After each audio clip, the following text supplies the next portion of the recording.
男人成功猎得一黑熊，手到擒来300斤大肉，他把肉串起来烤，尽情的大快朵颐。这猎人名叫史蒂文，专职打猎的他还是个地道美食达人。今儿他踏进了阿拉斯加布鲁克斯山，这是世界上最偏远的角落之一，这里住着巨大的驼鹿。史蒂文坐飞机来到这，伴他左右的是好基友布兰特，他可是研究水禽的专家。他俩一来就忙着先把帐篷支起来，然后四下巡视。阿拉斯加规矩得遵守，飞行当天猎不得，沿湖边走了一圈，直到夜幕降临，他们才回到营地。第二天一早，正式出发上路了。那时正值驼鹿求偶季，公鹿到处找对象，他们要抓住这个时机，试着勾引公鹿靠近。很快，一阵逼真的鹿叫在野外回响，这是布兰特的高招，他模拟出的驼鹿叫做的假真难辨。为了更逼真，他们还敲打树枝，模拟鹿角打架声。这样一来，如果有驼鹿在附近，肯定会被骗过来。果不其然，有动静了。结果是灰熊悠闲走来，他们的计划泡汤了。驼鹿警觉性超高，见熊必躲，于是两人改变计划，准备爬高山，高处看得更清。刚到那儿，史蒂文就瞅见2驼鹿，他们在湖边喝水，可惜还没成年，不符合打猎规则，他们就在山上来回转，但景况并未好转。直到日头西下，他们结束了一天的活动。第二天，在追寻驼鹿前，先打算钓点鱼解解馋。湖里的梭子鱼多得很，煎着吃正好，钓得不亦乐乎。他们又登上高峰，史蒂文开始弄午饭，鱼片扔油锅里一煎，声音响亮又动听。不一会儿，鱼煎得恰到好处，肉质鲜美又美味。可惜好吃没带来好运气，日头西斜了，他俩又空手而归。时间飞逝，第6天眨眼就到，啥也没捞着，开始的那股劲儿都没了，但还得天天继续搜，终究运气会垂青人。靠着耐心，终于找到了几只大驼鹿入眼帘，赶紧追上去，靠近了些。史蒂文开始制造响动，驼鹿们吓得四处逃窜。布兰特本想开枪，可忽把不准时间，所以他就模仿驼鹿叫。驼鹿真停下了，要瞄准的功夫，驼鹿又开始跑。布兰特还想再来一次，可这次驼鹿不吃这套了。追驼鹿的途中，布兰特不小心栽了个跟头，这好机会就这么溜走，心里那个懊悔啊！史蒂文脸上也挂着失落，这是他们6天以来捡到的唯一机会，真是欲哭无泪啊！心情稍微好点后，顺着河流往回走，准备回到营地。路上居然瞅见一只驼鹿，大概离他们有2英里。可天黑了，只能明儿再说了。第二天一大早，他们去了昨那地方，幸好那只驼鹿还活蹦乱跳的。他俩找到上风口，为了几率大点，决定分头行事。布兰特一个人窜灌木丛，史蒂文在空旷处蹲点，盯着驼鹿不放。布兰特慢慢移动，驼鹿的身影已经看见了，架好枪开始瞄。驼鹿半边身子露出来，他就给他开了枪，吓得驼鹿赶紧溜了。没一会儿，2人就完全失去了线索。不过布兰特肯定他刚才打中了。2人开始找起来，受伤的驼鹿可不好惹，不敢贸然接近，只能慢慢找线索。很快就找到了掉毛，没血迹，这意味着子弹可能只是擦边，布兰特可能没打中，心里那个难受啊！猎季结束，只剩下2天了，把握最后机会，他们打算各自为战。史蒂文爬山顶观察四周动静，布兰特就在营地边上待着，继续呼唤驼鹿过来。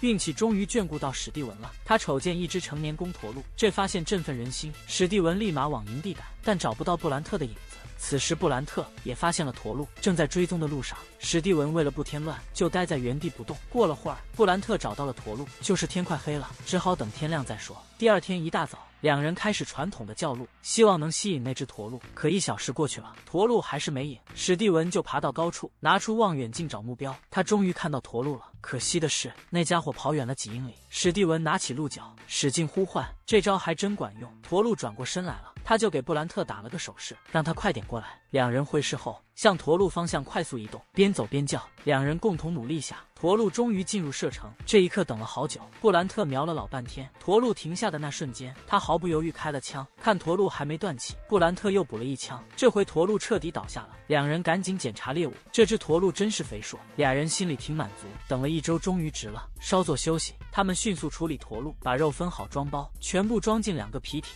2人顺水而下，开始了返程。日上3竿，2人肚子都饿了，就停下来休息，钓了几条鱼，鹿肉串起来，炭火上烤。鱼也这么弄，等了会儿，香味四溢，2人大快朵颐，味道好极了。这趟狩猎之旅以完美收场。男人猎到1只驼鹿，收获了700-800斤肉，里脊肉串烤得美滋滋，大快朵颐。男人名叫史蒂文，是职业猎人，喜欢野味的他，特意跑到南美亚马逊河流域体验原住民狩猎生活。这丛林一望无际，处处透着危险。史蒂文是被几个伙计拉来的，才落脚这儿，这土地上住的是土著人，他们叫提斯曼。他们看见史蒂文，都露出好奇眼神，跟2位合伙人聊聊天。史蒂文走到河边，这儿出行靠的是船，商人们得雇当地人帮手，价钱都特别合适。他们站着就有人来服务，不一会儿功夫，土著就把行李都备齐了，然后众人就上路了。史蒂文来这里是为了学土著的生活，体验一下他们的日子，学几招打猎的本事。史蒂文心头有种异样的感觉，像是穿越回了世纪，坐着破旧木船，远离都市喧嚣，欣赏着路上的景色，心情特别舒畅。河道渐渐狭窄，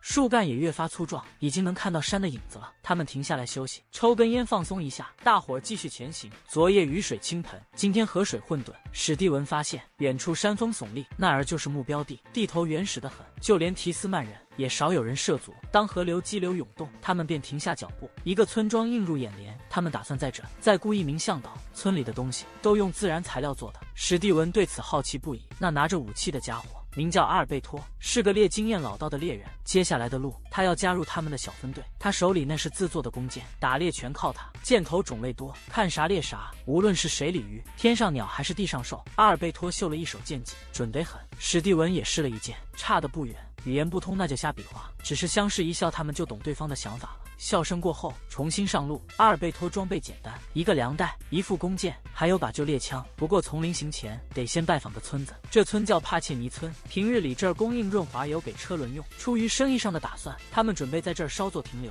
村子里有个菜园子，里头种了不少本地果树，还有一些外来的植物，包括可以治病的草药，这些能帮他们打猎和钓鱼。把这巴巴多斯叶子捣成泥，里头有点毒性，虽说不至于毒死鱼，但足够让他们难受的直冒泡。收集够了这些叶子，他们就开船出发，到了一个临时的隔离区，一个小支流，先得把出口堵上，别让鱼儿跑了，然后把叶子扔水里，使劲揉搓它们，让毒素赶紧散开。等了一会儿，有鱼儿晕乎乎的浮上来，史蒂文特别好奇，伸手就想去抓，结果那鱼儿一溜烟逃了。提斯曼人说，抓鱼还得靠弓箭，就看准时机，一箭就能中的。他们每个人都像是箭神，射出去的箭儿百发百中。抓鱼训练孩子们箭法正合适。史蒂文今儿真是大开眼界，没多久他们就搞到20多条鱼，现在可以动身去下个地方了。但在走之前，提斯曼人得遵循个老规矩，就是得嚼片叶子。这是古柯叶，里面有可卡因成分，这玩意儿让人提神。可乐里头的重要原料，也是麻药的原料，当地人最爱嚼这个，为了嚼得舒服点，还得加点小苏打，感觉爽了。众人又踏上了路，前面的路可不好走，船夫得拼了命逆水划船，看见挡道的石头还得下去搬，难关一个个过去。他们终于安全通过了危险河段，划呀划的，终于到了他们的目的地，一个丛林入口的大营地。天还早，他们带着史蒂文去钓鱼。离营地几英里远的地方有个深水洞，尽管河水浑，但里面的鱼儿可不小。一个猎人反应特快，瞄准了一条小鱼，一箭射中了鱼。这是钓大鱼的好饵。他们把鱼片绑在钩上，开始了钓鱼游戏。1小时不到，土著大哥的鱼竿突然动了，这条绿鲶鱼大得惊人，看着既怪又带劲。史蒂文好奇地上下打量它，这大鱼好像给他们带来了运气。接着鱼儿就纷纷上钩了，这下钓到的鱼更厉害，这可是这边数1数2的大家伙。人们称它为多拉多，浑身闪着金光，真是太漂亮了。多拉多鱼不是随处都能见到的，想到要保护它们，最后他们还是决定放生。可同样是大鱼，那绿鲶鱼就没这么走运了，它今晚得上菜盘了。而这只是冒险的开始。今天晚上史蒂文要跟2位猎人进丛林深处探险，等待他们的是丰富的猎物资源，还是惊悚骇人的恐怖体验呢？来到亚马逊，史蒂文已经做足了心理准备，他体验了跟土著一起钓鱼的乐趣。钓鱼只是开胃小菜，真正的猎场是在傍晚开始的。这里的猎物特警觉，猎人们得挑人精。他们选了2位顶尖好手，一位是马可，另一位是阿尔贝托。史蒂文跟着他们一起出发了。身为一流的猎手，他这辈子也干过不少猎杀，可谓阅猎无数。不过接下来的15分钟彻底颠覆了他的世界观，也让他发誓要用全新的视角好好体验这次旅程。因为他们盯上的猎物居然是一只猴子。阿尔贝托取出那把有点旧的俄罗斯猎枪，跟着猴子的动向寻找射击时机，机会一闪而过。阿尔贝托果断扣下扳机，猴子在树梢挣扎了几秒，就直挺挺地掉下来了。这一幕史蒂文看傻了眼，他连大气都不敢出，盯着马可把猴子从灌木丛中拎回来。心里虽然有所准备，可看着猴子的模样，史蒂文心里还是五味杂陈。土著们对这一幕已司空见惯，真到这时候，史蒂文才体会到猎食的真正意义。土著们为了填饱肚子，不得不猎杀了一只聪明的灵长类，心里难受，但也能理解，这都是为了生存。但他内心深处还是觉得不可思议。看着这俩烟不离口的猎人，他有点不知道该怎么办才好。史蒂文心里有点五味杂陈，他怎么也想不通自己要不要尝尝猴子肉。如果土著朋友们热情的请他吃，他是该婉拒还是接受呢？他边走边自个儿嘀咕，心里有点乱成一团。还好这俩土著听不懂他在说啥，要不然估计会闹出事儿来。火堆烧得正旺，四周暖烘烘的。史蒂文尽管如此，还是觉得心里发凉。他总感觉那猴子的眼神好像在默默地盯着他。土著伙计们打断了他的杂念，他们手法老道地把猴子放火上烤，把毛发烧得焦黑。相比昨天的惊慌失措，史蒂文今天的脸色看起来轻松多了。他现在能平静地看着土著们处理猴子皮毛的整个过程，毛皮一刮干净，他们就带着猴子到河里去继续洗涤。史蒂文嘴里不停地念叨，这不过是只猪而已，毕竟猪也是这么处理的嘛。在不断的自我安慰下，史蒂文开始放松起来。可他朋友却告诉他，猴子喜欢吃坚果和水果，所以吃起来比猪肉还要香。经过一阵忙碌，猴子身上的毛发终于不见了，节节都被处理得干干净净。马可把猴子捆了起来，就跟绑鸡一样的手法，然后在火旁支起了一个架子，把猴子悬挂上去，烟熏上个8小时应该就行。这招跟做烤乳猪差不多。等到夕阳西下时，猴子烤得差不多了，阿尔贝托开始弄肉汤，准备把猴子肉放进去，炖出一道好菜。他们把猴子肉一块块剁下来，扔进了锅里。为了让肉汤更上一层楼，他们把芭蕉捣碎，当做调料一样用，全都倒进肉汤里，大火炖着，让肉汤慢慢变稠。开饭的时间到了，大家都端着碗，里面盛着香喷喷的肉汤。史蒂文尝了尝猴子肉，口感真跟橡皮似的，嚼起来挺费劲的，不过味道还好。看着土著们吃得不亦乐乎，史蒂文也开始慢慢放松。他决定好好体验一下当地的生活，这就是所谓的入乡随俗。虽说回去后他不会自己去打猴子，但现在尊重这里的文化，尝试着生活方式，是他目前的最佳选择。吃饱喝足之后，又到了傍晚打猎的时间。眼下正好5点，是动物们最活跃的时候。白天的时候，土著们在某些地方撒了盐，一些动物就会被吸引过来舔食。猎队还是3人小分队。夜色很快就垂落，丛林里的气息变得毛骨悚然，各种声音嗡嗡作响，直冲耳膜，让人心里咯噔一下子就提起来了。2个本地向导不停地发出哀吱哀吱的叫唤，好似在和啥动物打着招呼。史蒂文摸不着头脑，究竟他们想猎什么，也不敢多嘴，生怕打乱他们的步调。史蒂文就这么无所事事，结果不一会儿就挨了袭击。那可恶的子弹蚁给他来了一口，痛得他龇牙咧嘴。林子里真不是闹着玩的，小小的子弹蚁痛得跟蜜蜂叮咬似的，他一试图走动，伤口就隐隐作痛，事态越演越烈，心脏也开始咚咚直跳。他只好停下脚步。可这时候马可人影全无。过了会儿，他带着某种藤蔓回来了，把藤蔓用刀磨碎，然后就敷在伤口上。史蒂文只能躺下休息，感觉真是难受极了。休息了好一会儿，史蒂文感觉好多了，但想带着这身板去打猎，似乎有点强人所难。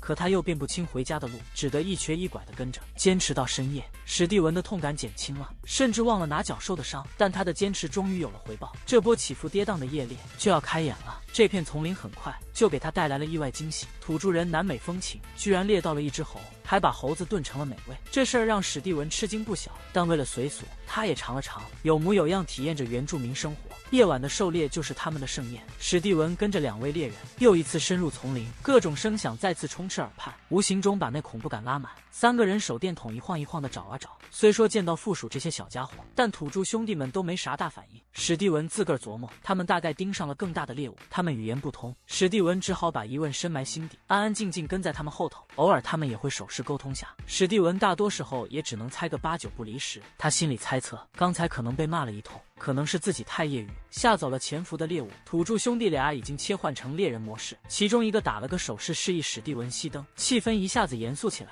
好像连呼吸声都没了。突然一声枪响打破了沉默，周遭又响起了喧嚣声。史蒂文赶紧把剑搭上弓弦，看见有什么东西一闪而过，他狠狠地放了箭，可似乎是白费力气。他们紧随其后，等他们再次发现猎物时，他已经倒在灌木丛中。史蒂文把弓箭收了起来，这是一只小布罗克特鹿，在森林深处生活，体型比较小巧。为了不让内脏变质，决定现场处理这只鹿，同时为了不招来食肉动物，用鲜血的味道，阿尔贝托给枪上了子弹。内脏清理干净之后，马可从树上剥下树皮当做绳子用，把鹿捆起来，斜挎在肩上，开始了回程。一到营地就开始分解这只鹿，先把刀磨得锋利一些，然后迅速开始割，刀光闪动，技艺纯熟的让人惊艳。很快就把鹿分成好几块，然后在清澈的河水中洗了洗。除了他们捕到的那只鹿，其他人也没闲着。夜里钓了好几条大鲶鱼，也是在河边处理好的。为了保鲜，他们给肉抹上了盐。今天的收获不错，土著们一个个笑开了花。第二天，一场小雨悄无声息的来了，但这阴郁的天气一点没影响到他们的胃口。马可正在忙着搭遮雨棚，专门用来覆盖炊事区。阿尔贝托在处理食材，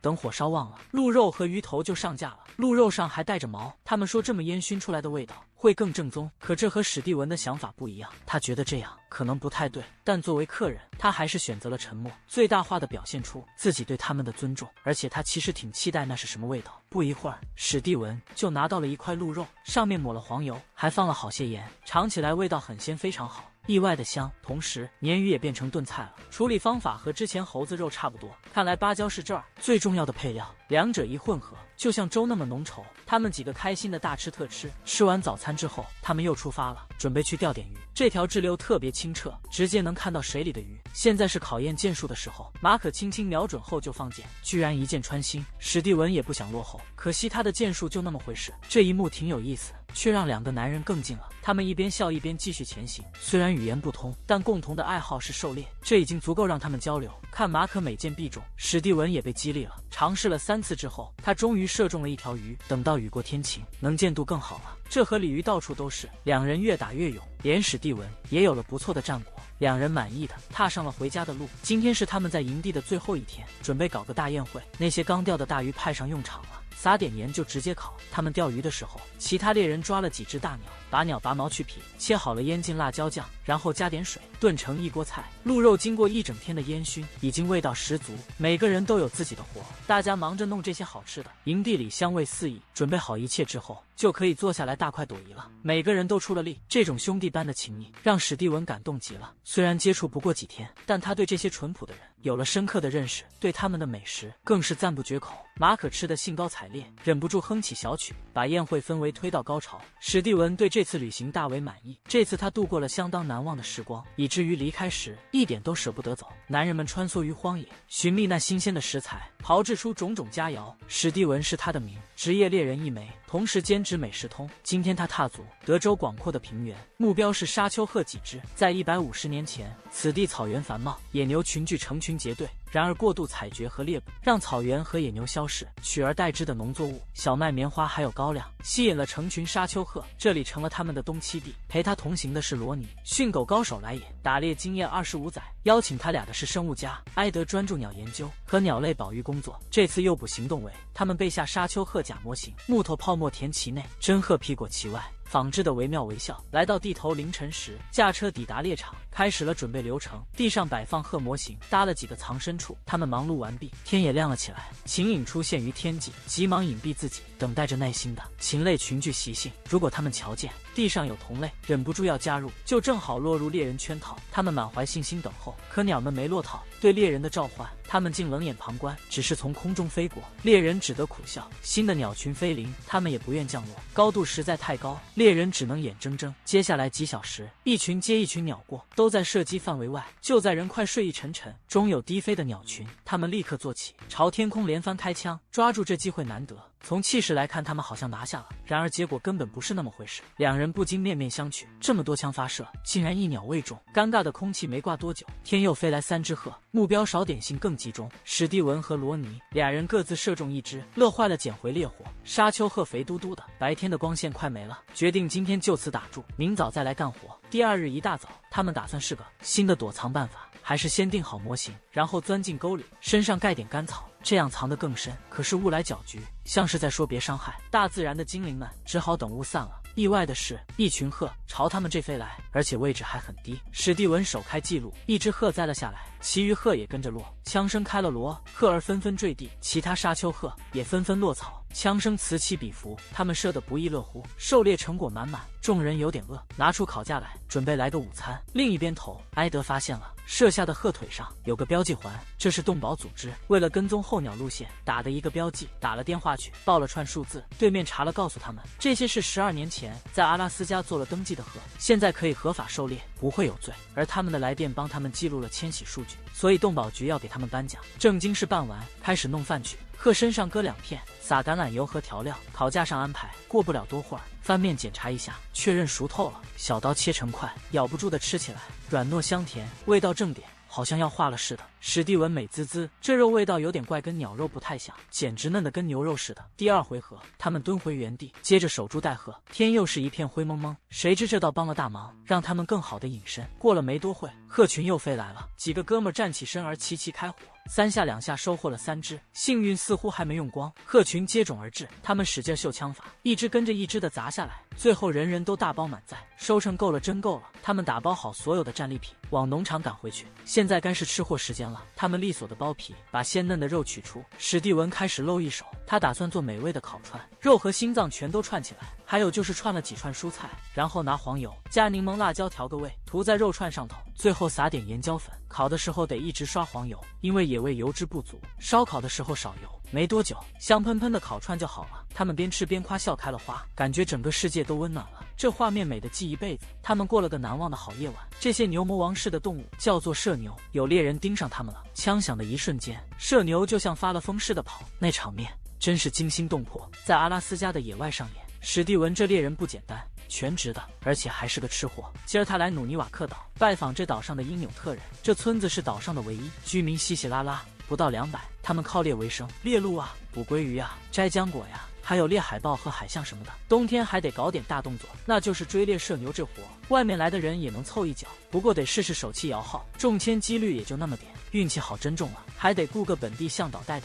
史蒂文找的向导就是詹姆斯，他的小伙伴雷蒙德当助手，俩人都是努尼瓦克土著，打猎捕鱼那是他们的家常便饭。3人一坐，制定起明天计划，心里那个激动啊！第2天终于来了，开着雪地车就出发了，今儿得去驯鹿的安息地。每年这个时候，狩猎完驯鹿以后，因纽特人就会把剩骨头扔到一个固定地方，驯鹿的坟场就是这里。对狐狸来说，这里是天堂，可这天堂地狱一线间，这里本来就是猎人的圈套。史蒂文躺下来瞄，对准一只红狐狸就是一枪，一枪结果了狐狸的命。2人走过去一瞧究竟，那是只成年的大红狐，身体比内陆那些大多了。史蒂文看着毛发就心动，打算给老婆做件好看的。刚才那一枪，这环境可没啥大影响。狐狸和乌鸦又开始个忙个的，大自然就这么真实。又到了第2天，天气恶劣到令人发指，史蒂文被狠狠训了一顿。南边风雪太狠，只能把计划搁一搁，那就得找点啥消磨时光。决定试试冰上钓鱼，这活挺有意思的。俩人就来到村旁边的湖，湖面都结了厚厚一层冰，卯足了气力，出了一身汗，才打开了冰洞，把里头的碎冰清理干净。詹姆斯拿出钓鱼的东西，钓鱼根本不用鱼饵，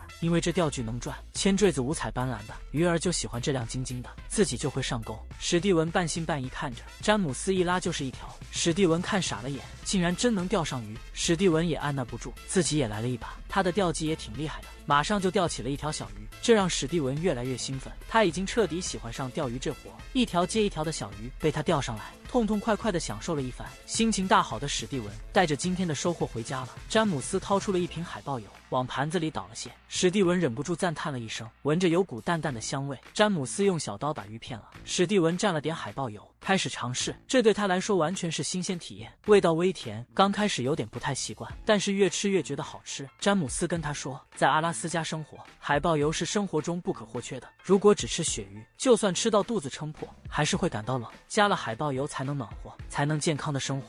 第3天，阳光洒满大地，因纽特人开始早晨的祈祷。祈祷完毕，他们开车出发了。今儿个天气真好，他们顺利到了冻土地区，这儿是片广袤的土地，猎物几乎没地儿藏。他们拿起望远镜四下看，很快就发现了几只射牛，不过距离挺远，看不清是不是有公牛，于是就驱车靠近目标，稍微近了点儿。史蒂文准备好了猎枪，和詹姆斯一起步行前进。两人走到牛群侧边，开始挑选目标，发现有一头公牛在其中。两人狗狗祟祟，射牛发现了这俩不速之客，但他们自信满满的样子，一点也不慌。史蒂文举枪瞄准，瞄准的过程比想的难，因为牛群紧挨着，形成了最佳防御。这是他们对付狼的老招，没有办法，他们只能跟着射牛走，继续等待机会。按照法律，只能打公牛，不许伤害母牛。这给史蒂文出了个难题。这场追逐已经持续了快1个小时，史蒂文越来越着急了。终于机会来了，那公牛不知什么缘故，竟然离开了队伍。对于猎手来说，这是个大好时机，他毫不犹豫地扣下扳机，公牛倒在了牛群中，好像什么都没发生似的，这让史蒂文一头雾水。牛群开始疯狂奔跑，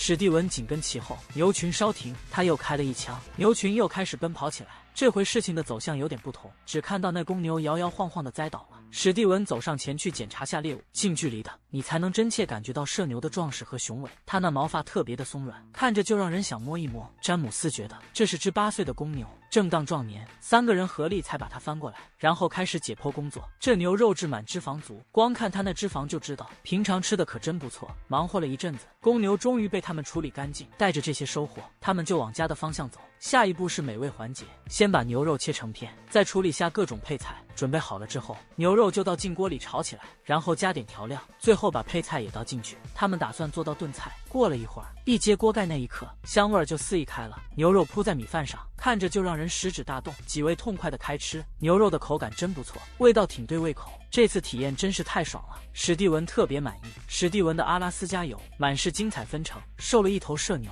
弄到几百斤肉，又捉了只狐狸，打算给老婆做件衣服。史蒂文是职业猎人，同时也是吃货一枚。这回他回到阿拉斯加东南部的那小木屋，准备去猎只黑熊。同行的是兄弟保罗，不过猎熊前，他们打算先享受下轻松愉快的时光，就是去放蟹笼。正值初夏，天气特别好，他们的小船随波逐流。史蒂文跟朋友分享这一带的故事，交流完，他们迅速的回家，开始为狩猎做准备。史蒂文的计划是坐快艇到黑熊的地盘，然后换上独木舟，悄无声息的滑进去，以免惊动了熊。很快他们就到了目的地，把船稳当的固定好，享受起日光浴来。当太阳还剩最后1小时光芒，他们才开始动作。对岸的湖边正好有只黑熊在晃荡，两人仔细盯着对方的动静。熊视力是有点弱，但嗅觉听觉异常灵敏，真是幸运，俩人正好在迎风那头，才能躲过黑熊的鼻子。虽说开枪是选项，但他俩真不想那么干，太轻易得手反倒就没啥意思了。俩人划着小船回家去了。第二天呢，准备去钓点鱼。这片水域里有3种盐鱼，钓鱼的主要目标就是它们。没多久，保罗那鱼竿动了动，看这反抗力度，应该是个小家伙。拉上来一看才知道，是条叫羽毛贝的盐鱼。这会儿，史蒂文的鱼竿弯得跟什么似的，来回较劲一阵，他钓上来个胖乎乎的盐鱼。盐鱼这东西都爱吃肉，但这个喜好让他们都中了渔夫的计。然后俩人继续钓，史蒂文的鱼竿又动了，这回钓上来的可真是出人意料，居然是只海葵。史蒂文哭笑不得，又把海葵丢回海里。后面的时间里，俩人尽情享受钓鱼乐趣，一条接着一条，都成了美餐。俩人心满意足，直奔黑熊的地盘。岸边站着只黑熊，呆呆地看着他们。因为是只小黑熊，所以躲过一劫。不多时，俩人选择上岸，因为他们发现了个目标，是头大个的黑熊，正合他们心意。不过得小心点，成年黑熊脾气火爆，看着黑熊要钻树林，史蒂文想引他过来，学着濒死动物叫，可惜没啥用。黑熊好像闻到人味了，俩人就这么失了良机。天色渐暗，安全低，他们只好先回家了。第二天，俩人检查捕蟹器，里头满满当当的，螃蟹都挺壮的，得趁新鲜处理。俩人赶紧回家，把螃蟹处理一番，洗干净，放进浓盐水里煮，10分钟后就能密封保存了。夜幕降临时，又是狩猎时间，两人一边划船，一边四处观望，划了好久，终于看到熊影一闪，立马靠岸，猎枪也准备好了。黑熊还没察觉危险，保罗已经准备就绪，等史蒂文的信号。史蒂文用望远镜细细瞅着，确认这是只合乎标准的大黑熊。保罗这下可以动手了，但作为个顶级猎手，他得一枪致命。耐心等待后，他终于按下扳机，黑熊被吓得飞快地跑了起来。但保罗很有信心，他肯定打中了要害。俩人慢悠悠走过去，就看见黑熊已经趴那儿了，看样子是挂了，但还得谨慎点。保罗用枪再戳戳他，确认黑熊真的没气了，俩人这才敢靠前摸摸，感受下黑熊软绵绵的毛。近看下，黑熊的震撼感真的超强。欣赏完毕，他们把黑熊肚子里的东西套了，然后装进独木舟，开始划船回去。第二天，俩人继续弄那黑熊，把熊皮给整整齐齐包下来，接着把熊肉按部位切好，打包好。弄完正事，该好好吃一顿了。史蒂文拿红糖调了酱，准备了甜椒、菠萝、洋葱还有腰果，搞了一大锅边菜。熊肉就选最嫩的腰子肉，裹上淀粉扔油锅里一炸，肉熟了之后扔进刚炒的边菜，翻炒均匀，撒点调料，美味就出锅了。配上白米饭，味道真是绝了，特别下饭。保罗从没吃过这么好吃的东西，这下他可乐